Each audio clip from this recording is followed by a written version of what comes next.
Hi everybody, very warm welcome to the channel and I am your English educator Shipra Mishra and I hope you guys are doing fine. तो आज हम करने वाले हैं chapter इंडिको जिसे लिखा है लुई फिशर ने। लुई फिशर ने गांधी जी की बहुत ही लोकप्रिय बायोग्राफी लिखी है और वो जो बायोग्राफी है उसी का एक्सर्प्ट आज हम करने वाले हैं। और ये जो एक्सर्प्ट है ये डील करता है नील की खेती से। ओके तो इस एक्सर्प्ट की शुरुआत होती है जब वो बताते हैं कि वो गांधी जी से पहली बार 1942 में मिले थे और वहाँ पे वो गांधी जी के बारे में जानना चाहते थे और गांधी जी ने बोला कि देखो मैं बताता हूँ आपको कि मैंने कैसे ये डिसाइड किया और कब ये डिसाइड किया कि ब्रिटिशर्स मुझे मेरे ही देश के अंदर ऑर्डर नहीं दे सकते हैं और ब्रिटिशर्स को अब यहाँ से जाना पड़ेगा। वो रिकॉल करके बताते हैं कि 1917 की बात है जब उन्होंने ये डिसाइड किया था। उन्होंने बोला कि वो 1916 दिसंबर के अंदर एनुअल कन्वेंशन में गए थे नेशनल कांग्रेस की लखनऊ में और वहां पर बहुत सारे लोग आए थे और उन्हीं में से एक थे राजकुमार शुक्ला जो कि एक किसान थे और वो चाहते थे कि मैं उनके साथ में चंपारण जाऊं। तो वो चाहते थे कि मैं उनके साथ में चंपारण जाऊं बट मैंने आज तक चंपारण का नाम तक नहीं सुना था। तो चंपारण यार बच्चों बहुत ही खूबसूरत जगह है फुटहिल्स ऑफ हिमालयाज में एंड साथ ही साथ में नेपाल के किंगडम के पास में। तो अभी तक इन्होंने चंपारण के बारे में नहीं सुना था और राजकुमार शुक्ला तो चाहते थे कि आप मेरे साथ चलो। एक्चुअली मुद्दा ये था कि एक एंशियंट अरेंजमेंट के तहत चंपारण में जो फार्मर्स हुआ करते थे उन्हें शेयर क्रॉपर्स बना दिया गया था। ऐसा होता है ना किराएदार। तो उन्हें वो किराएदार बना दिया गया था कि वो किराए की लैंड पे खेती बाड़ी किया करते थे। अब राजकुमार शुक्ला भी उन्हीं में से एक थे। वो पढ़े लिखे नहीं थे बट बहुत ही दृढ़ निश्चय वाले थे, बहुत ही डिटर्मिन्ड थे। ठीक है, वो कांग्रेस सेशन में आए थे क्योंकि शेयर क्रॉपर्स के साथ में बहुत ज्यादा कह सकते हैं ना अन्याय हो रहा था और किसी ने उन्हें कहा कि अगर तुम्हें न्याय चाहिए, अगर तुम अपने प्रॉब्लम को सॉल्व करवाना चाहते हो तो जाओ गांधी के पास जाओ, वो तुम्हारी मदद करेंगे। और इसीलिए वो गांधी जी के पास आ गए थे। गांधी ने कहा यार मेरे पास में तो बहुत सारे अपॉइंटमेंट्स हैं, मैं तुम्हें टाइम नहीं दे पाऊंगा, मुझे कानपुर जाना है और पता नहीं कितने कितने देश के हिस्सों के अंदर जाना है। शुक्ला ने कहा कोई दिक्कत नहीं है। शुक्ला उनके पीछे पीछे पीछे पीछे चलता हुआ एकदम पूरा हर जगह जहां जहां गांधी जाते वहां वहां शुक्ला उन्हें फॉलो करने लग गया। अब गांधी इतने में अहमदाबाद आए अपने आश्रम के अंदर तो शुक्ला जी वहां पर भी पहुंच गए। अब जैसे ही शुक्ला जी वहां पर पहुंचे और इतने हफ्ते बीत गए थे तो शुक्ला जी ने अब बोल ही दिया, बोला देखो सर अब एक डेट फिक्स कर लो, अब प्लीज मेरे साथ में आप चंपारण चल लो। तो अब गांधी जी ने उसकी टेनासिटी को देखकर कि अरे यार ये कितना परजीवरेंट है, कैसे कितना परसिस्टेंटली मेरे पीछे पड़ा है, एक बार के लिए भी इसने हार नहीं मानी है, उसको देखकर गांधी जी ने कहा ठीक है मैं कलकत्ता आऊंगा सच इन सच डेट पे और तुम्हें क्या करना है, तुम्हें मुझे वहां से पिक करना है और ले चलना है अपने चंपारण।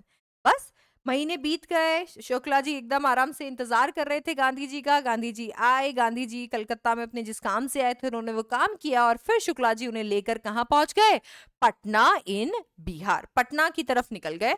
अब वहां पर शुक्ला जी उन्हें लेकर गए राजेंद्र प्रसाद जी के घर पे। बच्चों ये राजेंद्र प्रसाद जी वही हैं, जी हाँ बिल्कुल, जो हमारे देश के पहले प्रेसिडेंट थे। ठीक है, और साथ ही साथ में कांग्रेस पार्टी के भी।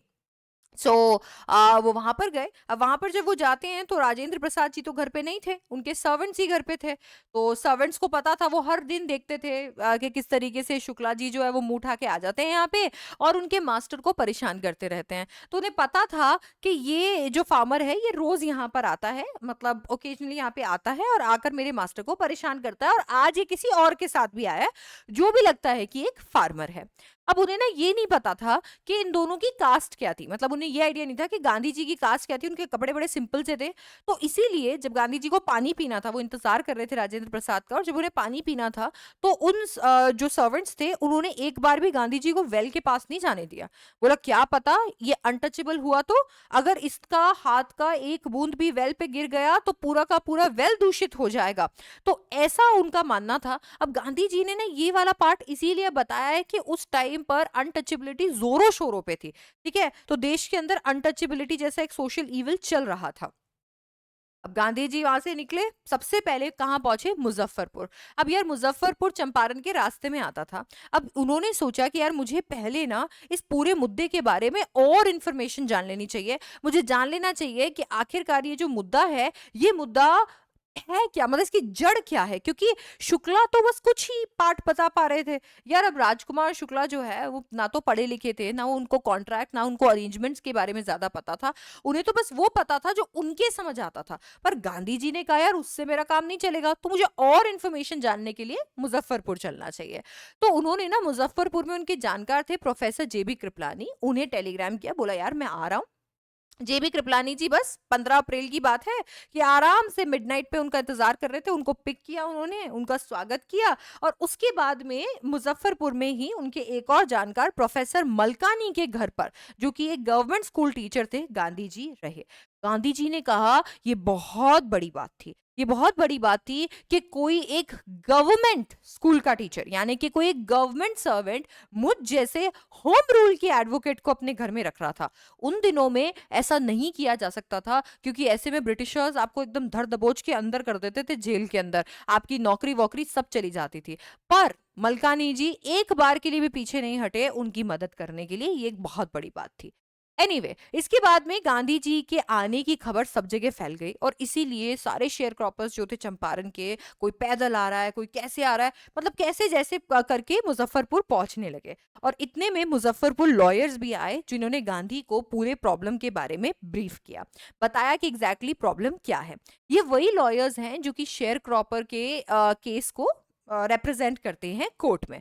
उन्होंने बताया कि देखो भाई ये तो हमारा केस है, और इतना फीस हम लोग लॉयर्स से, सॉरी फार्मर से चार्ज करते हैं।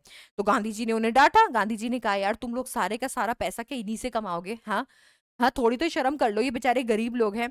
खैर गांधी जी ने डांटने के बाद में बोला कि देखो मैं इस कंक्लूजन पे पहुंचा हूं that we should stop going to law courts, कि हमें ना लॉ कोर्ट्स जाना ही नहीं चाहिए। हमें लॉ कोर्ट्स इसके लिए नहीं जाना चाहिए क्योंकि लॉ कोर्ट से ना ज्यादा फायदा नहीं हो रहा है। अरे यार जहां पे कोर्ट ब्रिटिशर्स के हैं, जहां पर जज जो बैठा है वो ब्रिटिशर है, जिसके खिलाफ तुमने केस किया है वो ब्रिटिशर है, कोर्ट का लॉयर ब्रिटिशर है, हाँ केवल तुम और मैं इंडियन है, कि भाई हमारे जो ये जो शेयर क्रॉपर्स हैं वो और हम इंडियन है। अरे चलो हम फाइट भी कर लेंगे, पर ये लोग इतने ज्यादा डरे हुए हैं कि अगर इन्हें कोर्ट में लेकर भी चले गए तो वहां पर इनका मुंह खुले नहीं खुले पता नहीं है कुछ। हाँ, और ये जो कोर्ट्स है ना, ये कोर्ट्स एकदम फंसाने के लिए बनाए हुए हैं, इनसे कभी इंसाफ नहीं मिलेगा इनको। अगर हमें कुछ करना है तो हमें ये जितने भी हमारे फार्मर्स है ना, ये जितना भी हमारा किसान है, सारे किसानों को हम लोगों को हिम्मत सिखानी है। इन किसानों को ये सिखाना है कि अपने हक के लिए लड़ना है तुम्हें। तो उस दिन भी लड़ना पड़ा था, आज भी लड़ना पड़ेगा, आगे भी लड़ना पड़ेगा, कभी पीछे मत हटना, अपने हक की मांग करना। और वो सिखाने के लिए इनको ना डर से मुक्त करना पड़ेगा। लॉ कोर्ट से इसमें कुछ नहीं होने वाला, ऐसा गांधी जी ने बोला। अब गांधी जी ने ये निर्णय तो ले लिया था, बट गांधी जी इस निर्णय पर पहुंचे कैसे, गांधी जी इस कंक्लूजन पे कैसे पहुंचे, मैं बताती हूँ। सो मैटर क्या था? मैटर ये था बच्चों कि चंपारण के अंदर की जो लैंड थी ना, देखो मैं आपको बताती हूँ। आपका जो एरेबल लैंड है, एक ऐसा लैंड है जहां पर एक्चुअली कुछ उगाया जा सकता है, ठीक है। Excuse me for the drawing, but ये आपको मदद करेगी समझने के लिए ना कॉन्सेप्ट को। सो ये जो एरेबल लैंड है जहां पर कुछ उगाया जा सकता है, उसको ना ऐसे लार्ज एस्टेट्स के अंदर डिवाइड कर दिया था। ऐसे लार्ज एस्टेट्स में थोड़ा थोड़ा ऐसे करके डिवाइड कर दिया था। अब पहली बात तो मैं आपको बता देती हूँ, ये भारतीय लैंड है, दैट मीन्स ये भारतीयों की है, इन्हें ब्रिटिशर्स कहीं से लाए नहीं है ना, तो ये ब्रिटिशर्स की है ही नहीं in the first place. But ठीक है, अब ये जो लैंड है, इस लैंड पे आप खेती बाड़ी आराम से कर सकते हो, पर ये जो खेती बाड़ी आप यहाँ करोगे, उस खेती बाड़ी के लिए आपको हमें रेंट देना पड़ेगा, ठीक है। तो अगर आपको यहाँ पर खेती बाड़ी करनी है तो आपको हमें क्या करना पड़ेगा, रेंट देना पड़ेगा, ऐसा ब्रिटिशर्स ने बोला, क्योंकि अकॉर्डिंग टू देम ये जो लैंड है ये उनकी है, ठीक है। तो अब बेचारे फार्मर को अगर यहाँ पर मान लो इस एरिया में खेती करनी है, तो इस एरिया में वो खेती करेगा, और इस एरिया के 15%, 15% लगभग एरिया के अंदर उसे क्या करना होगा, नील उगानी होगी, इंडिगो उगाना पड़ेगा। तो पूरे एरिया में जो चाहे वो उगा सकता है, बट ये 15% के अंदर उसे क्या करना पड़ेगा, इंडिगो उगाना पड़ेगा। और ये जो पूरा इंडिगो का हार्वेस्ट है, ये जितना भी इंडिगो उगेगा, ये पूरे का पूरा हार्वेस्ट जो है, इससे एज रेंट सबमिट कर देना पड़ेगा। मैम ये कैसा रेंट है, ये कैसा किराया चल रहा है? देखो बच्चों, ब्रिटिशर्स को ये चीज पता थी कि फार्मर्स के पास इतना पैसा नहीं है कि वो कोई अच्छा खासा रेंट इनसे ले ले, और कुछ पैसे इनसे लेकर और इनको ये जमीनें देना, उन्हें लगा कि नहीं, ये प्रॉफिटेबल नहीं है। उन्होंने कुछ बड़ा सोचा।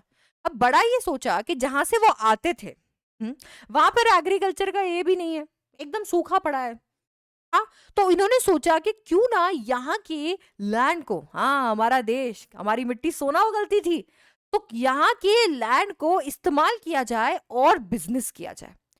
तो इंडिगो जो कि एक इंडस्ट्रियल क्रॉप है, एक कैश क्रॉप है, कमर्शियल क्रॉप है, उन्होंने ये इंडिगो उगवाया हमारे फार्मर से, हमारी ही लैंड पर, और इस इंडिगो को एज अ रेंट ले लिया, हमारी लैंड के लिए एज अ रेंट ले लिया। अब इस इंडिगो को वो क्या करते थे, इस इंडिगो को करते थे इंडिया से एक्सपोर्ट। ठीक है, इस इंडिगो को क्या करते थे, इंडिया से एक्सपोर्ट करते थे। अगेन आपको इंडिया से एक्सपोर्ट और फिर इंडिया में इंपोर्ट की थ्योरी तो आपको पता ही है ना। यार कोई बात नहीं, यहाँ पर एक्सपोर्ट की थ्योरी हमें जाननी है कि जब ये इंडिया से एक्सपोर्ट करते थे तो ज्यादा पैसा वैसा कुछ नहीं, बहुत ही मिनिमम, इनफैक्ट ये तो इन्हीं का था, तो ये से एक्सपोर्ट कर देते थे बाहर। और बाहर जहां पर खेती नहीं होती थी, इस तरीके से नील के पौधे, नील की खेती नहीं होती थी, इतना अच्छा इंडस्ट्रियल क्रॉप उन्हें इतनी आसानी से नहीं मिलता था, वहां इसकी कीमत बहुत ज्यादा थी, तो इसे एक्सपोर्ट करते थे और खूब पैसा कमाते थे, जो इन्हें रेंट से तो कतई नहीं मिलता। तो हमारे ही फार्मर से हमारे ही लैंड पर इंडिगो उगवाकर जमकर पैसा कमा रहे थे ब्रिटिश लैंड ओनर्स। ठीक है, अब ये जो पूरा का पूरा चीज है, ये पूरा जो अरेंजमेंट है, ये एक लॉन्ग टर्म कॉन्ट्रैक्ट से हो रहा था। ऐसा नहीं है कि कुछ भी उन्होंने ऐसे इलीगल तरीके से किया, कॉन्ट्रैक्ट करवाया था बाकायदा। पर किनसे, फार्मर्स से, जिन्हें पता भी नहीं था कॉन्ट्रैक्ट क्या होता है, जिन्हें आइडिया भी नहीं था कि ये क्या कॉन्सेप्ट चल रहा है, उनके साथ में एक लॉन्ग टर्म कॉन्ट्रैक्ट के तहत ये सारी अरेंजमेंट उन्होंने कर ली। अब बहुत ही इर्कसम चल रहा था सब कुछ, बहुत इरिटेटिंग था फार्मर्स के लिए ये कि 15% पे उगाओ। वो इनफैक्ट वो वाली जगह जो होती थी वो भी बहुत खराब हो जाती थी बाद में, उसके बाद में वहां पे खेती करना बड़ा मुश्किल होता था, तो बहुत प्रॉब्लम्स आ रही थी। अब एकदम से क्या होता है, यहाँ पे जो ब्रिटिशर्स हैं उन्हें एक कॉल आता है, और वो कॉल आता है जर्मनी से। अब जर्मनी ने क्या किया है, सिंथेटिक इंडिगो बनाया है। अब सिंथेटिक इंडिगो है, नेचुरल तो नहीं है, नेचुरल तो वो इंडिया से ले रहे थे। अब उन्होंने क्या किया, सिंथेटिक इंडिगो बना दिया, यानी आर्टिफिशियल इंडिगो बना लिया है। अब यार वो नकली है तो सस्ता था, ये तो असली है, इसमें तो सब कुछ लगा है, लेबर वेबर सब कुछ लगा है, और फिर ब्रिटिशर्स तो एकदम बढ़िया, एकदम बेच रहे थे खूब महंगे महंगे पैसों में, है ना। पर ये जो उन्होंने सिंथेटिक इंडिगो बनाया वो नकली था। अब वो नकली इंडिगो जो है वो मार्केट में सस्ते में मिलने लगा, तो ब्रिटिशर्स का ये जो असली इंडिगो का बिजनेस था ये ठप हो गया, क्योंकि अब ब्रिटिशर्स इसे कहाँ बेचेंगे, कोई खरीदने वाला ही नहीं है ना। तो ब्रिटिशर्स ने कहा कि यार ये जो बिजनेस है, ये बिजनेस मॉडल तो अब काम नहीं आ रहा, क्योंकि जर्मनी में सिंथेटिक इंडिगो आ गया है और अब हमारे इंडिगो को कोई नहीं खरीद रहा, ये सब कुछ, ये जो हार्वेस्ट है ये वेस्ट जा रहा है। तो इस पूरी अरेंजमेंट से बस जितना पैसा और बना सकते हैं बनाते हैं और निकलते हैं, ऐसा उन्होंने सोचा। अब ये सोच के उन्होंने फार्मर्स के सामने एक बहुत ही अच्छी डील रखी। ठीक है, उन्होंने फार्मर्स के सामने एक डील रखी। बच्चों डील क्या थी मालूम है, डील ये थी कि अगर तुम इस पूरे इंडिगो के ये जो पूरा प्रोसेस है, ये जो अरेंजमेंट है, इससे फ्री होना चाहते हो तो हमें कॉम्पनसेशन दे दो, हमें कॉम्पनसेशन दे दो और हम तुमको फ्री कर देगा। तुम हमको कॉम्पनसेशन दे दो, हम तुमको फ्री कर देगा। ठीक है, अब यार ये जो कॉम्पनसेशन वाली बात है, ये कुछ फार्मर्स को हजम हो गई। उन्हें लगा यार अच्छी बात है, अभी इन लोगों से पीछा छूटेगा, हाँ कैसे जैसे, तो अभी ये इंडिगो उगाने का प्रॉब्लम जो है वो अभी नहीं रहेगा, आराम से कॉम्पनसेशन देकर फ्री होते हैं यार। ये बेचारे हमारे भोले फार्मर्स थे, ये भोले शेयर क्रॉपर्स लिख देती हूँ यहाँ पे, तो ये भोले शेयर क्रॉपर्स थे। इन्हें ऐसा लगा कि यार ये कॉम्पनसेशन दे दुआ के हम लोग एकदम फ्री हो जाएंगे, तो इन्होंने ये जो कॉम्पनसेशन है ये दे दिया। अब इधर एक सेट ऑफ फार्मर्स थे जिनके दिमाग में एक ही सवाल चल रहा था, और वो सवाल ये था, क्यों भाई हम कॉम्पनसेशन क्यों दें? अगर तुम्हें हमें इंडिगो के शेयर क्रॉपिंग इस अरेंजमेंट से फ्री करना है तो तुम फ्री करो, एंड इनफैक्ट तो तुम हमें कॉम्पनसेशन दो क्योंकि तुम कॉन्ट्रैक्ट तोड़ रहे हो, हम तुम्हें क्यों कॉम्पनसेशन दे? अब इनके इस क्यों का जवाब ऑफ कोर्स लैंड ओनर्स के पास नहीं था, तो इन लोगों ने क्या करा, लॉयर्स हायर कर लिए। इन्होंने कहा कि भाई देखो हम लोग तो ना बिल्कुल ये कॉम्पनसेशन वॉम्पनसेशन नहीं देने वाले, तुम्हें जो करना है कर लो, लॉयर्स से बात करो। इधर इनके लिए लैंड ओनर्स ने ठग्स हायर किए, बोला इनको तो ठक ठक ठक करके समझा देंगे सब कुछ ऐसा। अब ये सारी चीजें चल रही थी कि इतने में हमारे ये तो चालाक फार्मर्स थे, बहुत होशियार थे, एकदम होशियार, और ये जो है वो बेचारे भोले शेयर क्रॉपर्स थे। अब ये दोनों जितने भी शेयर क्रॉपर्स थे, इन दोनों शेयर क्रॉपर्स को पता चल जाता है जर्मनी के सिंथेटिक इंडिगो के बारे में। इन्हें पता चल जाता है कि जर्मनी ने सिंथेटिक इंडिगो बना लिया है, और इसीलिए हमारे देश में उगने वाला इंडिगो वहां एक्सपोर्ट नहीं होता है, और ब्रिटिशर्स का धंधा जो है वो खत्म हो चुका है, उन्हें इंडिगो की जरूरत नहीं है, और इसीलिए वो बस इस अरेंजमेंट से बाहर निकलने के लिए हमसे कॉम्पनसेशन ले रहे हैं और कुछ नहीं। अब जब उन्हें ये पता चला तो ये वाले फार्मर्स तो हो गए खुश। ये कहते हैं अरे वाह यार, हमने तो वैसे भी कॉम्पनसेशन नहीं दिया था, हाँ मजे आ गए कि हम लोग ने कोई कॉन्ट्रैक्ट वॉन्ट्रैक्ट नहीं तोड़ा है, ये सब कुछ तो ब्रिटिशर्स ने खुद किया है, अच्छा है हमने कोई कॉम्पनसेशन नहीं दिया। अब ये वाले शेयर क्रॉपर्स बेचारे भोले शेयर क्रॉपर्स हो गए सैड। इन्होंने कहा यार कॉन्ट्रैक्ट भी ब्रिटिशर्स ने तोड़ा, छोड़ के भी वो जा रहे हैं और हमें उल्लू बनाया, हमने तो कॉम्पनसेशन दे दिया था, अब हमें अपना कॉम्पनसेशन वापस चाहिए, हमें वो पैसा वापस चाहिए। अब यार इन्होंने कॉम्पनसेशन दे दिया, इसके साथ में अग्रीमेंट भी यहाँ पर साइन कर दिया कि ये लोग क्या कर रहे हैं, कॉम्पनसेशन देकर इस अरेंजमेंट से फ्री हो रहे हैं। अब ऐसे लीगल अरेंजमेंट से इस पूरे जिस जाल में ब्रिटिशर्स ने उन्हें फंसाया था, इन्हें निकलना था, इन्हें अपना पैसा वापस चाहिए था। और जब ये सब हो रहा था चंपारण में, तब गांधी जी की एंट्री हुई थी, और इसीलिए गांधी जी ने बोला लॉ कोर्ट्स में जाकर कुछ नहीं होगा। ब्रिटिशर्स ने सब कुछ पेपरों पे सब कुछ दिमाग लगाकर सेट किया हुआ है, वहां पर जाएंगे बोलेंगे कुछ नहीं होगा, कोई फायदा नहीं होगा, वो लोग दिखा देंगे ये देखो इन लोगों के साइन और फ्री तुम्हें जाने देंगे, कुछ नहीं देंगे। अगर हमें कुछ करना है तो हमें हमारी लोगों को फ्री करना है डर से, ताकि वो ऐसी चीजों को नहीं देखे आगे चल के, कि वो फाइट करे ऐसी चीजों के खिलाफ। एनीवे तो ये हमारा पूरा का पूरा मुद्दा है जो कि मैंने आपको समझा दिया, ठीक है। तो ये पूरा मुद्दा हमने देख लिया है, आगे देखते हैं। अब इतने में उन्होंने सोचा कि यार अब ना लॉ से तो इस लड़ाई को नहीं जीता जा सकता, क्योंकि लॉ तो जो है वो ब्रिटिशर्स ने सारा ध्यान में रख के और कॉन्ट्रैक्ट्स और अग्रीमेंट्स और ये सब बनवा के तैयार रखा है। तो अगर इस लड़ाई को जीतना है तो इस लड़ाई को सिर्फ और सिर्फ फैक्ट्स से जीता जा सकता है, कि आखिरकार उन्होंने ऐसा क्या क्या किया, क्या क्या फैक्ट्स है स्टोरी के अंदर जो ये प्रूव करते हैं कि उन्होंने धोखा दिया है, फ्रॉड किया है।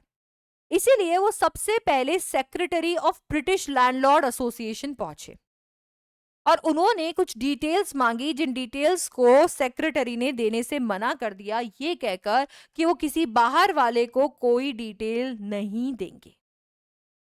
फिर इसके बाद Gandhi British official commissioner of Tirhut division पहुंचे, जो कि उन्हें धमकाने लगा, ये कहने लगा कि चुपचाप तिरहट छोड़कर अभी के अभी चले जाओ गांधी। गांधी जी को इतना बुली किया गया, पर उसके बावजूद भी गांधी जी कहीं नहीं गए। इनफैक्ट मोतिहारी जो कि चंपारण की कैपिटल थी, वहां पर चले गए। अब वहां पर बहुत सारे और लॉयर्स भी आए थे, ठीक है, बहुत सारे लॉयर्स आए, इतने सारे लोग उन्हें स्टेशन पर लेने आए। गांधी जी को काफी अच्छे तरीके से आदर सत्कार से रिसीव किया गया मोतिहारी में। फिर वो एक घर में गए और वहां पर हेडक्वार्टर्स उसे बनाकर अपनी इन्वेस्टिगेशन शुरू कर दिए। अब बच्चों इतने में एक रिपोर्ट आती है, और वो रिपोर्ट ये है कि बाजू के गांव के अंदर एक फार्मर को मॉल ट्रीट किया गया है। उस गांव के अंदर एक फार्मर के साथ में बदसलूकी की गई है।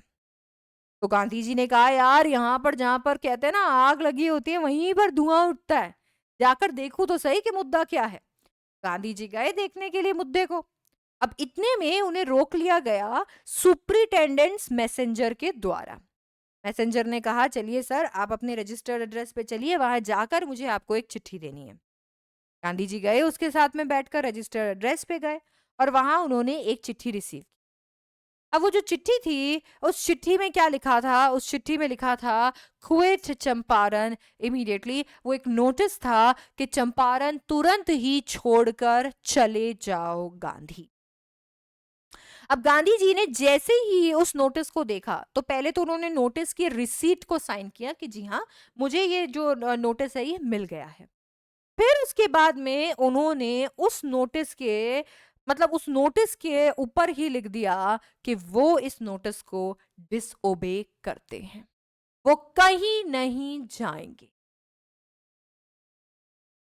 तो यहाँ पर ब्रिटिशर्स ने उन्हें नोटिस भेजा और बोला कि अभी चुपचाप चंपारण से चले जाओ, इमीडिएटली चले जाओ। गांधी जी ने कहा, मैं कहीं नहीं जाऊंगा। और गांधी जी को पता था कि इस चीज का एक अंजाम जरूर होगा, ब्रिटिशर्स शांत नहीं बैठेंगे, और इसीलिए गांधी जी को समन मिल गया कोर्ट में प्रेजेंट हो।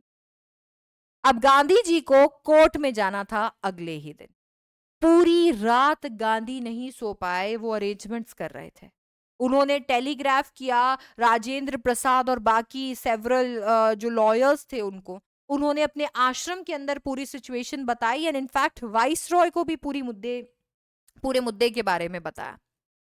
अब यहाँ पर गांधी जी क्या करना चाहते थे, पहले ही सबको बता देना चाहते थे कि एग्जैक्टली मुद्दा क्या है, क्योंकि ब्रिटिशर्स ना कुछ भी कर सकते हैं and you have to be prepared. हो सकता है कि जेल में डाल दे और किसी को पता ही ना चले, ऐसा बहुत लोगों के साथ उन्होंने किया, किसी को पता ही ना चले गांधी कहाँ गया।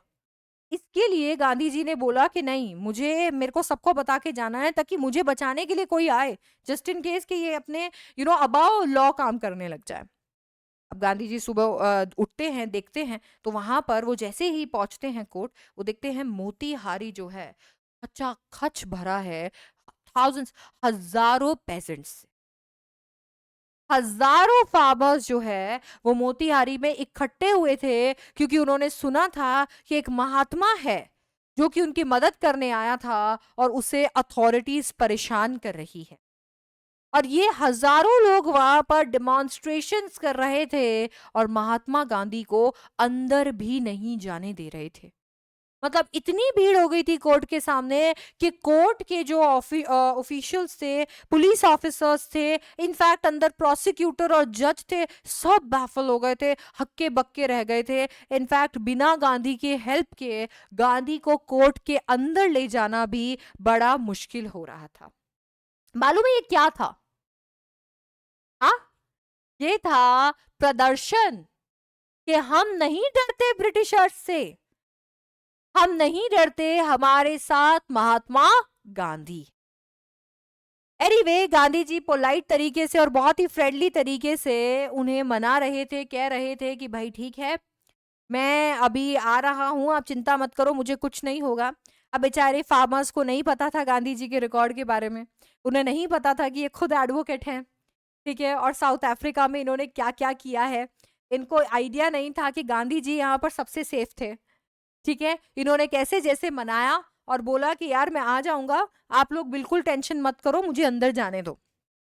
ये सब कुछ जो हो रहा था ना, ये गांधी जी दिखा रहे थे ब्रिटिशर्स को कि आज तक नहीं हुआ होगा तुम्हारा विल चैलेंज, आज तक तुम्हारी हिम्मत पर सवाल नहीं उठे होंगे और हम डर कर पीछे हट गए होंगे।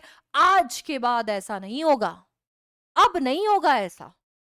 गांधी जी ये चीज का प्रदर्शन कर रहे थे, इतना खतरनाक माहौल उन्होंने वहां बना दिया था कि प्रोसिक्यूटर ने कहा, देखो जज जी, मैं बीवी बच्चे वाला आदमी हूं, अगर सबने उठाकर एक एक भाटा भी मारा ना सर पे तो सर फूट जाएगा अपना। हाँ, चलो यार, इस ट्रायल को पोस्टपोन करके निकलते हैं यहां से। यार ऐसा लग रहा था कि ये लोग भी अपने सुपीरियर से बात करना चाहते थे कि हेलो, आपने किस बंदे को फंसा दिया यहाँ पे, हाँ क्या करें इस बंदे का हम।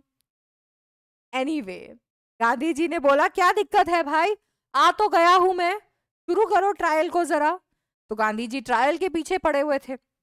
ट्रायल शुरू हुआ तो गांधी जी ने गिल्टी प्ली कर दिया।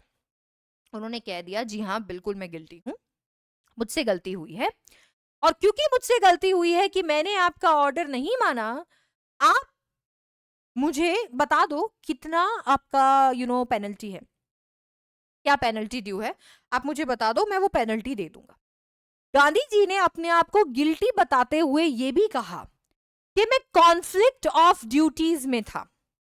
एक तरफ आपका ऑर्डर मान के मैं अच्छी चीज करना चाहता था, है ना, मैं ये नहीं करना चाहता था, मैं बैड एग्जाम्पल सेट नहीं करना चाहता था कि ऑर्डर नहीं मानना है करके, है ना, तो मैं अच्छी चीज करना चाहता था। और दूसरी तरफ मैं नेशनल ड्यूटी पे था।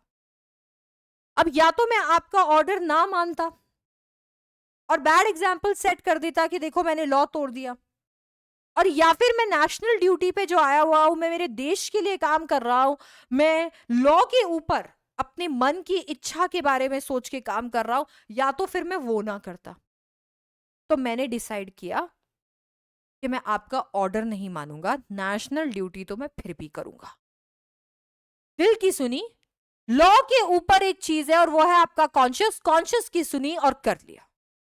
नेशनल ड्यूटी पे आया था, देश के लिए आया था, देश के लिए किया, और आपका ऑर्डर नहीं माना, हो गई गलती, बताओ पेनल्टी कितनी है। अब यार अभी तक तो ब्रिटिशर्स बेचारे भोले इंडियंस को बेवकूफ बनाते थे, इनको लॉ के बारे में पता नहीं था, तो न जाने कितने सारे लोगों को जेलों में डाल देते थे, फांसी पे लटका देते थे, ऐसे रॉन्ग्स के लिए जो सिविल रॉन्ग्स थे, जिनका पेनल्टी दे लेके और काम बन जाया करता था। उन्हें लगा कि वो गांधी के साथ भी ऐसा ही करेंगे। उन्हें लगा कि वो गांधी को कोर्ट में बुलाकर और ऐसी सजा सुनाएंगे कि आगे से कोई ये हिम्मत ना करे। पर गांधी तो खुद अपनी सजा साथ लेकर आए थे। जज ने कहा ये कौन है यार, ये आकर खुद ही अपनी बात रख रहा है, खुद ही वकालत कर रहा है और खुद ही अपना नतीजा सुना रहा है कौन ये।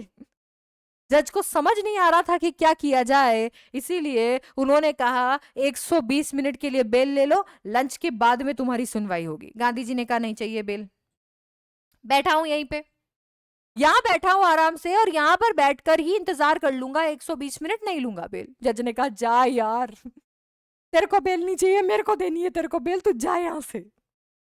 अब 120 मिनट बाद जब कोर्ट रिकन्वीन हुआ तो जज ने बोला कि देखो आज आपकी सुनवाई नहीं हो सकती, आज मैं आपको कोई भी जजमेंट जो है वो डिलीवर नहीं कर सकता, अगली बार आपका जब नंबर आएगा तब आपकी सुनवाई होगी।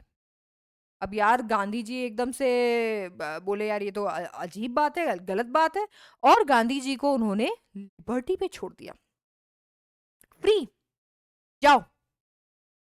वो लिटरली चाहते थे कि गांधी जी भाग जाए यहां से और पीछा छूटे इन लोगों का गांधी जी से। गांधी जी जाने वाले थोड़ी थे।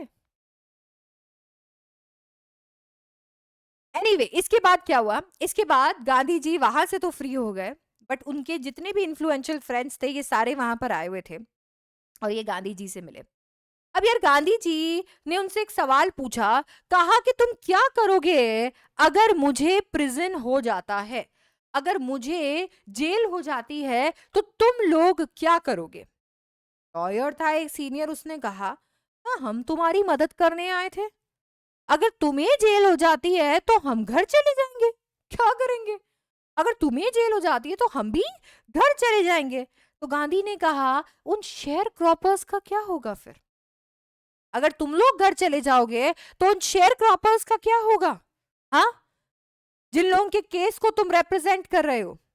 राजेंद्र प्रसाद ने सब लोगों को बुलाया और बात की, बोला यार ये जो पर्सन है ये तो आसपास का भी नहीं है, इसका केस से कोई लेना देना तक नहीं है, और हम जो बिहार के हैं, ना तो सिर्फ बिहार के हैं, इस केस के लॉयर्स हैं, अगर हम घर चले गए तो लोग थू थू करेंगे हम पे, हम घर नहीं जा सकते, हमें जेल जाना होगा, गांधी को सपोर्ट करना होगा।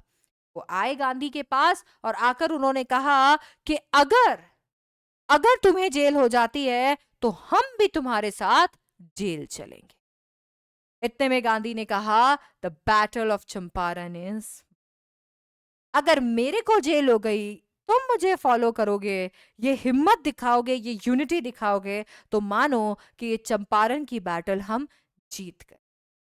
गांधी जी ने फुल प्लान बना लिया था कि पहले देख मैं जेल जाऊंगा, फिर तू जेल चल जाना, फिर तू जेल चल जाना, फिर तू जेल चल जाना, ऐसे करके उन्होंने फुल प्लान बना लिया था, जैसे मास बंक नहीं होता, एग्जैक्टली वैसे। बट कुछ ही दिनों के अंदर गांधी जी को एक रिटन कम्युनिकेशन मिलती है मैजिस्ट्रेट से कि लेफ्टिनेंट गवर्नर ने जो केस है उस केस को ड्रॉप करवा दिया है, यानी गांधी जी पे कोई केस ही नहीं है, कहीं जेल वेल कहीं जाने की कोई जरूरत नहीं है। गांधी जी खुश हो जाते हैं क्योंकि मॉडर्न इंडिया में पहली बार सिविल डिसोबीडियंस की जीत होती है।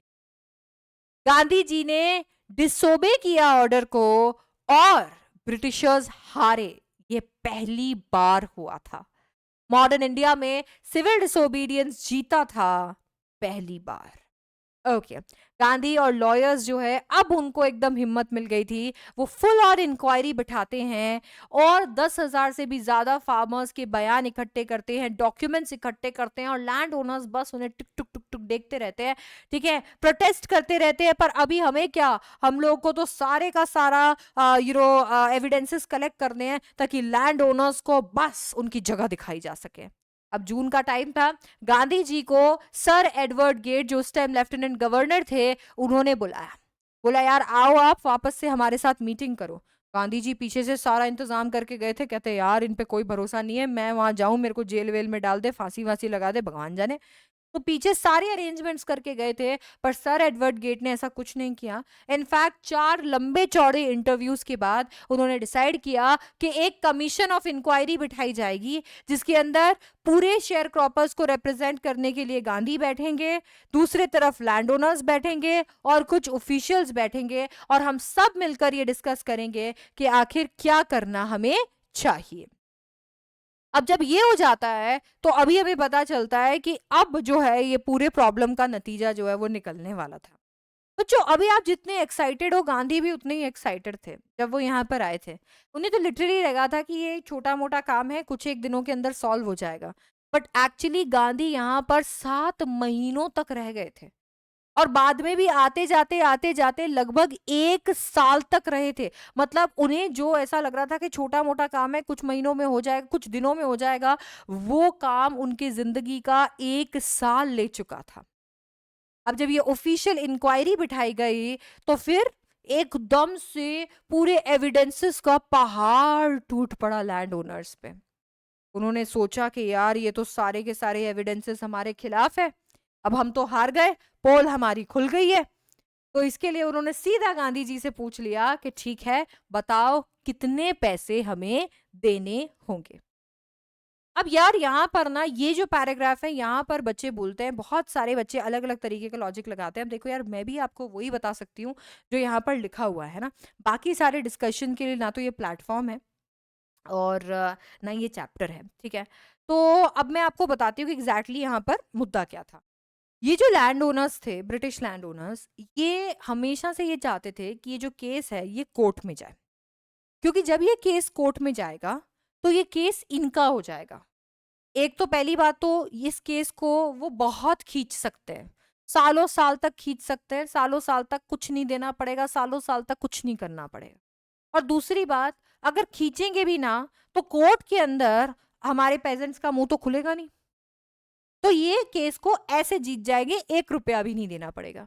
तो इनका इंटेंशन क्या था कि हमें 1 रुपया भी नहीं देना है, ठीक है, चाहे ऑफिशियल इंक्वायरी बैठे चाहे कुछ भी बैठे, 1 रुपया भी हम नहीं देंगे। गांधी जी को ये पता था।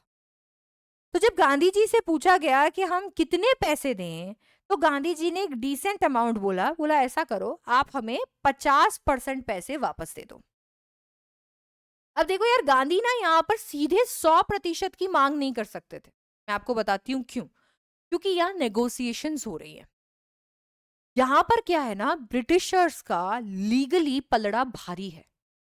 एक तो उन्होंने लॉन्ग टर्म कॉन्ट्रैक्ट से ये सारी चीजें कराई, उसके ऊपर से कॉम्पनसेशन लेते वक्त भी उन्होंने एग्रीमेंट साइन कराया।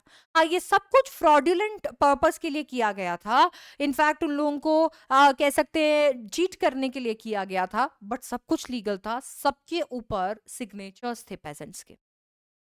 तो यहाँ पर ना जो हो सकता था वो था नेगोशिएशन।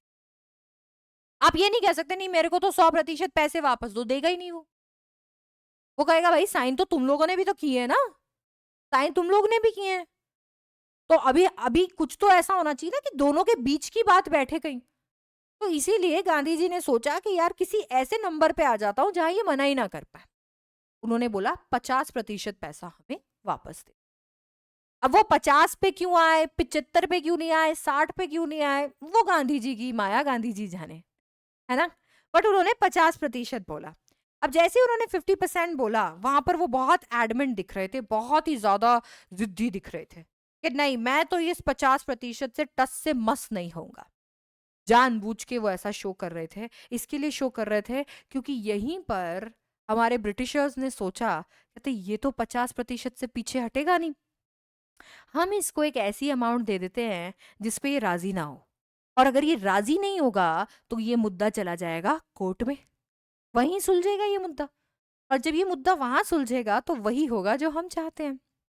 तो उन्होंने कहा नहीं नहीं नहीं नहीं नहीं, हम ना 25% ही देंगे, हम दे ही नहीं सकते आपको 50%, हम 25% ही देंगे।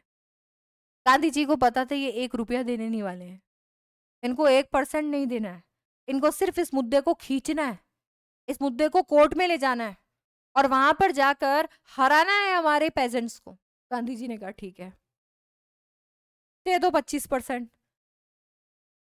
ब्रिटिशर्स ने बोला है ये क्या हो गया यार, ये तो मान गया यार, ये तो हम 10% बोलते तो भी मान जाता।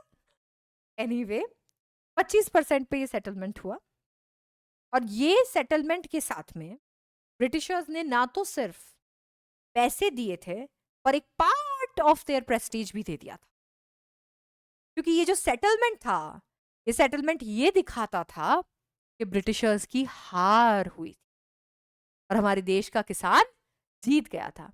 पर गांधी जी ना यहाँ पर बहुत दूर की सोच के चल रहे थे, उन्हें पता था कि जिस तरीके से ब्रिटिशर्स यहाँ पर हारे हैं वो वापस यहाँ पर नहीं आने वाले, ये जो जमीन है जो हमारी ही थी, जो मिट्टी है जो हमारी ही थी, ये हमें वापस मिल जाएगी। और वही हुआ, कुछ ही सालों के अंदर ब्रिटिशर्स वो जगह छोड़कर चले गए और हमारी जमीन हमारे किसानों को मिल गई। इस पूरे एपिसोड से किसानों ने हिम्मत सीखी, अपने हक के लिए लड़ना सीखा, और अब तो उन्हें उनकी जमीन भी मिल गई थी। तो इस वजह से ये पूरा का पूरा एपिसोड जो है उनके लिए काफी विन विन सिचुएशन में रहा। एनीवे गांधी जी की अगर हम बात करें तो गांधी जी कभी भी ना लार्ज पॉलिटिकल इकोनॉमिक सॉल्यूशंस के पीछे नहीं भागते थे। इनफैक्ट जब उन्होंने कल्चरल सोशल बैकवर्डनेस देखी चंपारण विलेज में, तो उन्होंने सोचा यार तुरंत ही इसके लिए तो कुछ करना चाहिए, और इसीलिए उन्होंने टीचर्स के लिए गुहार लगाई, बोला यार टीचर्स जो हैं कोई तो आओ यार यहाँ पर थोड़ी मदद करो। तो ऐसे में महादेव देसाई, नरहरी पारीक जो है, इन्होंने मिलके अपने डिसिपल्स के साथ में काम करना शुरू किया, बोला हम पढ़ाएंगे। ठीक है, उनकी वाइफ्स के साथ में गांधी जी के डिसिपल्स थे, तो उनकी वाइफ्स के साथ में पढ़ाना शुरू कर दिया।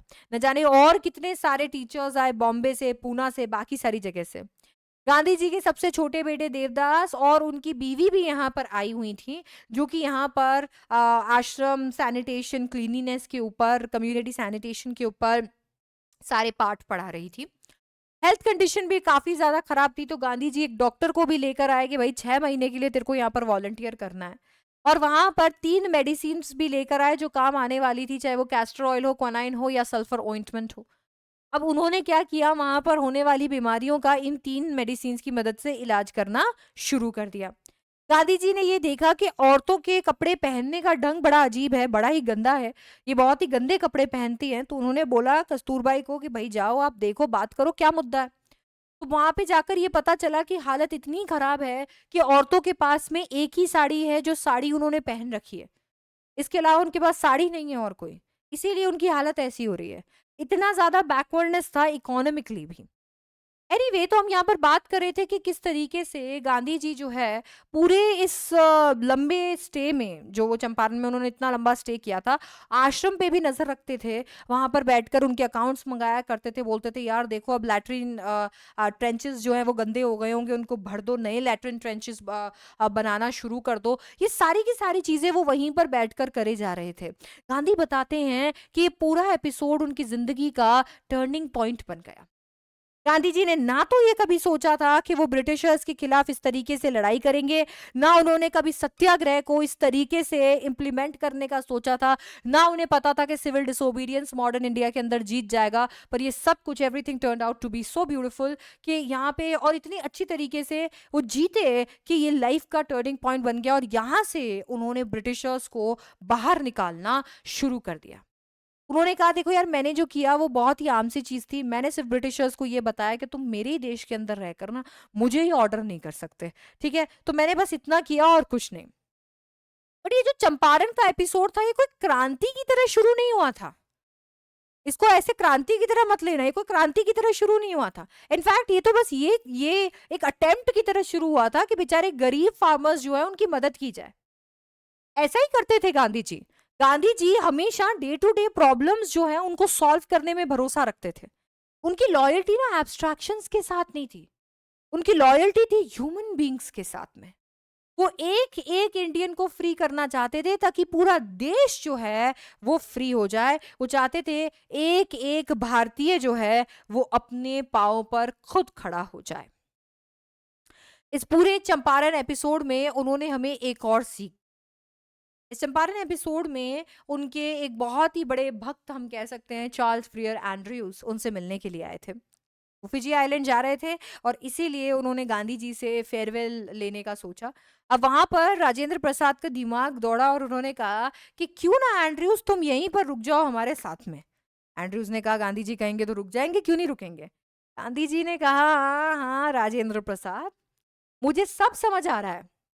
हाँ, तुम ये सोच रहे हो कि एंड्रयूज ब्रिटिशर है और ये जो लड़ाई है ये अनइक्वल है, तो क्यों ना ब्रिटिशर को हमारे साइड कर लें ताकि इसके कांधे पर रखकर बंदूक चलाई जा सके। हाँ, ये तुम्हारी बुजदिली दिखाता है। अगर तुम सच के लिए लड़ रहे हो, अगर तुम सच्चे हो, तो तुम्हें ये सब कुछ करने की कोई जरूरत नहीं है। अपनी भुजाओं में दम रखो, तुम आराम से अपने बलबूते पे लड़ाई जीत सकते हो। तुम्हें किसी और के अंदर प्रॉप ढूंढने की जरूरत नहीं है। राजेंद्र प्रसाद ने सोचा यार गांधी जी ने तो मेरी बात एकदम अच्छे से समझ ली। इसी तरीके से गांधी जी ने उन्हें सेल्फ रिलायंस यानी आत्मनिर्भर बनने का पाठ भी पढ़ाया।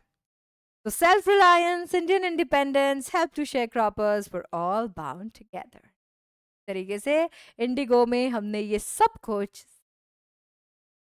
तो this is the chapter Indigo by Louis Fischer, जिसके अंदर हम देखते हैं कि कैसे गांधी जी ब्रिटिशर्स को देश से बाहर निकालने के का स्वच्छता अभियान शुरू कर चुके हैं 1970।